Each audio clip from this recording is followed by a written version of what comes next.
Ini adalah pembuatan filter rokok.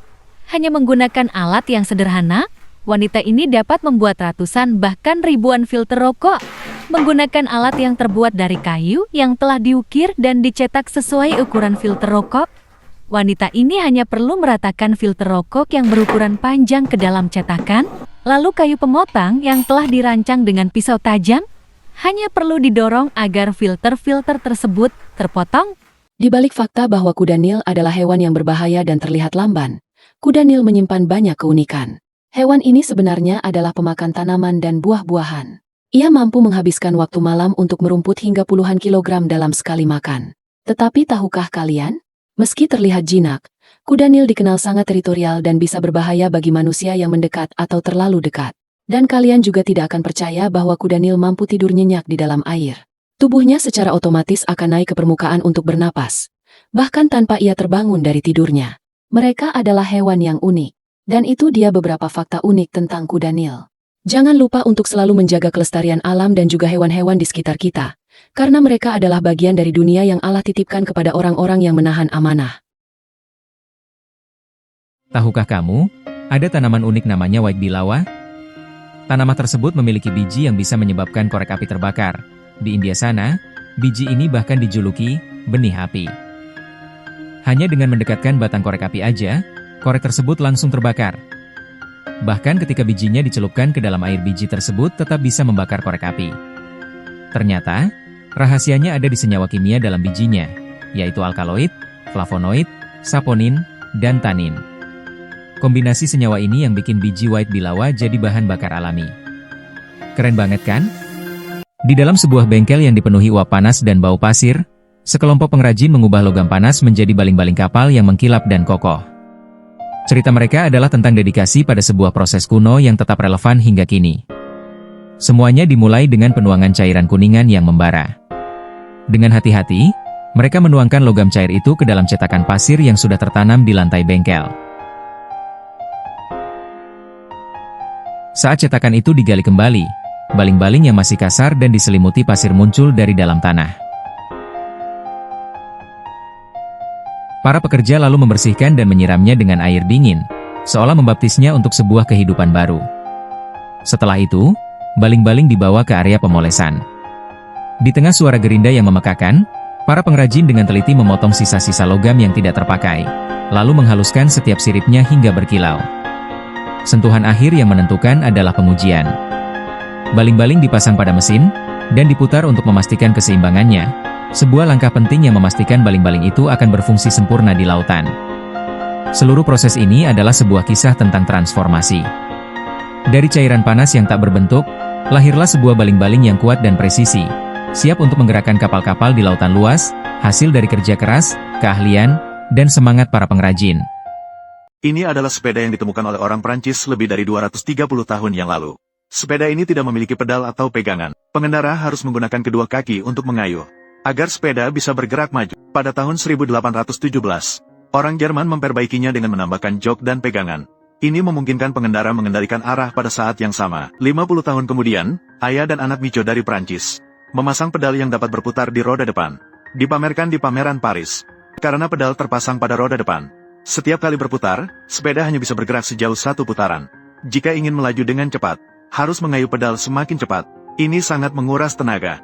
Menyikapi kekurangan ini, insinyur menggandakan radius roda depan. Dengan cara ini, setiap kali pedal berputar, sepeda bisa bergerak 2 kali lipat jaraknya. Sementara itu, sepeda roda tinggi dapat dengan mudah berbelok saat menemui permukaan yang tidak rata, atau saat menabrak tonjolan kecil. Sepeda tersebut dapat dengan mudah diputar. Namun, seiring bertambahnya tinggi roda, pusat gravitasinya juga menjadi lebih tinggi. Hal ini membuat pengendara sulit untuk menjaga keseimbangan. Sangat mudah untuk terjatuh dan terluka. Hingga datangnya revolusi industri pertama pada tahun 1860-an. Pada waktu itu, mesin yang penuh dengan gear terlihat beroperasi di mana-mana. Gear juga menjadi bagian yang diperbaiki dari sepeda. Komponen kunci dari sistem transmisi. Gear besar berputar 1 kali, maka akan menggerakkan gear kecil berputar 3 kali. Para insinyur memanfaatkan prinsip ini dengan memasang gear besar dan kecil di pedal dan roda belakang. Namun, karena gear kecil berputar secara terbalik, maka mengayuh pedal ke depan akan membuat sepeda bergerak mundur. Tahun 1885, para insinyur melilitkan rantai pada gear. Dengan rantai menggerakkan gear kecil, maka dapat menjaga arah putaran kedua gear tetap sama. Sejak saat itu, bentuk dasar sepeda modern telah terbentuk. Hingga tahun 1922 saat Puyi menikah, keluarga Puyi memberikan sebuah sepeda. Dia menjadi kaisar pertama di China yang secara terbuka mengendarai sepeda di istana. Untuk memudahkan berkendara, dia juga memerintahkan orang untuk memotong ambang pintu istana. Meskipun sepeda awal telah menyelesaikan masalah kecepatan, tetapi para insinyur berpendapat bahwa sepeda yang mulai dari posisi diam sangat menghabiskan tenaga. Jika menemui jalan mendaki, roda akan lebih sulit berputar. Kita ambil contoh dengan kunci pas pendek ini. Kamu memerlukan tenaga penuh untuk memutar baut. Jika panjangnya ditambah, kamu bisa mendistribusikan tenaga ke jarak putaran. Namun harus mengorbankan kecepatan sebagai harga yang harus dibayar. Jika pada awal memutar baut menggunakan kunci panjang, tunggu hingga baut longgar sebelum menggunakan kunci pendek, maka bisa memaksimalkan penghematan tenaga dan meningkatkan kecepatan. Insinyur menerapkan prinsip ini pada gear sepeda, menempatkan roda gigi dengan ukuran berbeda di sisi lain. Dengan beralih bolak-balik, membuat sepeda dalam berbagai lingkungan mencapai solusi optimal. Sejak itu, sepeda dengan pemindah gigi mulai muncul. Penemuan ini mengalahkan di balapan sepeda, mengalahkan desain aerodinamis tunggal, membuka jalan baru untuk perangkat penggerak sepeda di masa depan. Di tengah perjalanan pulang sehabis main biliar sama teman, saya meluruskan jari-jari saya seperti di video. Hal tersebut membuat tangan saya mendapat gaya dorong dari udara sehingga membuatnya seolah-olah terbang dan menukik. Saya pikir mungkin seperti itu cara kerja pesawat bisa terbang. Pesawat dirancang untuk menghasilkan gaya angkat yang cukup untuk mengangkat pesawat ke udara. Bentuk sayap yang melengkung, disebut airfoil, memainkan peran penting dalam proses ini. Udara yang mengalir di atas sayap harus menempuh jarak yang lebih jauh daripada udara yang mengalir di bawahnya. Hal ini menyebabkan perbedaan tekanan, di mana tekanan udara di bawah sayap lebih tinggi daripada di atasnya. Perbedaan tekanan inilah yang menghasilkan gaya angkat. Selain bentuk airfoil, faktor lain seperti kecepatan udara dan luas permukaan sayap juga memengaruhi besarnya gaya angkat yang dihasilkan. Sayap pesawat tidak hanya berfungsi untuk menghasilkan gaya angkat, tetapi juga memiliki bagian-bagian yang dirancang untuk meningkatkan efisiensi dan kontrol penerbangan. Misalnya, flap di tepi belakang sayap dapat diperpanjang untuk meningkatkan gaya angkat saat lepas landas dan mendarat. Aileron di ujung sayap memungkinkan pesawat untuk berguling dan berbelok. Selain itu, ada juga spoiler di bagian atas sayap yang digunakan untuk mengurangi gaya angkat dan membantu pesawat turun lebih cepat. Semua elemen ini bekerja bersama untuk memastikan penerbangan yang aman dan efisien. Itulah penjelasan tentang rahasia di balik sayap pesawat. Menggunakan gaya aerodinamika, bukan digendong makhluk tak kasat mata. Tahukah kamu? Setiap printer modern terutama printer laser berwarna, secara otomatis menambahkan titik-titik kuning kecil yang hampir tidak terlihat pada setiap halaman yang dicetaknya. Titik-titik ini membentuk pola grid yang unik seperti sidik jari printer. Pola ini bisa diuraikan untuk mengetahui informasi detail tentang printer yang digunakan, termasuk nomor seri, model, dan bahkan waktu pencetakan dokumen. Teknologi ini sebenarnya sudah ada sejak awal tahun 2000-an dan dikembangkan oleh Electronic Frontier Foundation, EFF, bekerja sama dengan Xerox. Awalnya, keberadaan titik-titik ini dirahasiakan, tapi EFF berhasil mengungkapnya dan mempublikasikan cara menguraikan polanya. Salah satu alasan utama pengembangan teknologi ini adalah untuk membantu melacak pemalsuan dokumen dan uang palsu. Dengan adanya sidik jari unik pada setiap cetakan, pihak berwenang bisa melacak dari printer mana dokumen palsu itu berasal. Keren banget kan? Lihat, seorang pria sedang menyusung balok-balok besi dan memasukkannya ke dalam tungku api yang menyala. Kemudian, teman satu timnya sedang menyiapkan cetakan. Setelah balok-balok besi itu mencair, barulah sang leader menyuruh bawahannya untuk mengambil lahar panas tersebut dan menuangkannya ke dalam cetakan yang telah disiapkan. Setelah cairan tersebut menggeras, barulah besi-besi tersebut melalui tahap pengepresan. Tahap ini memerlukan kefokusan dan kelincahan. Kemudian, lempengan-lempengan besi tersebut dipotong menjadi bagian kecil agar lebih mudah untuk dibuat melingkar.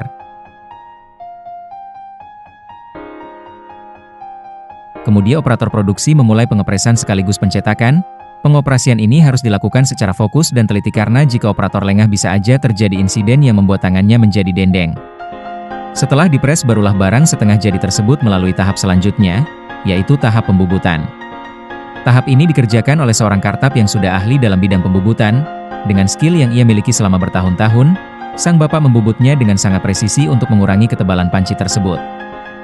Setelah ketebalan sesuai dengan prosedur perusahaan, panci-panci tersebut dipres untuk yang terakhir kalinya.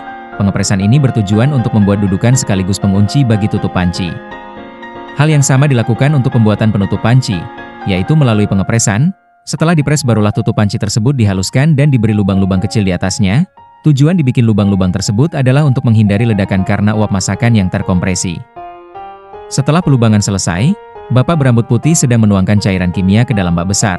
Lalu panci-panci tadi direndam ke dalam bak berisi cairan kimia tersebut.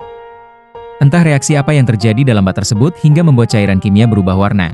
Seiring perubahan warna pada bak tersebut, sang bapak mencelupkan panci yang telah direndam ke air yang bersih untuk menghilangkan kotoran sehabis perendaman. Kemudian panci melalui proses perendaman untuk yang terakhir kalinya.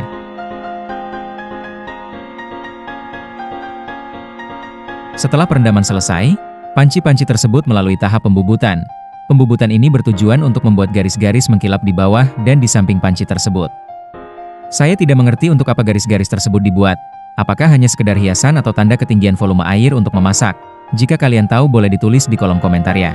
Setelah itu, barulah panci melalui tahap pemasangan gagang.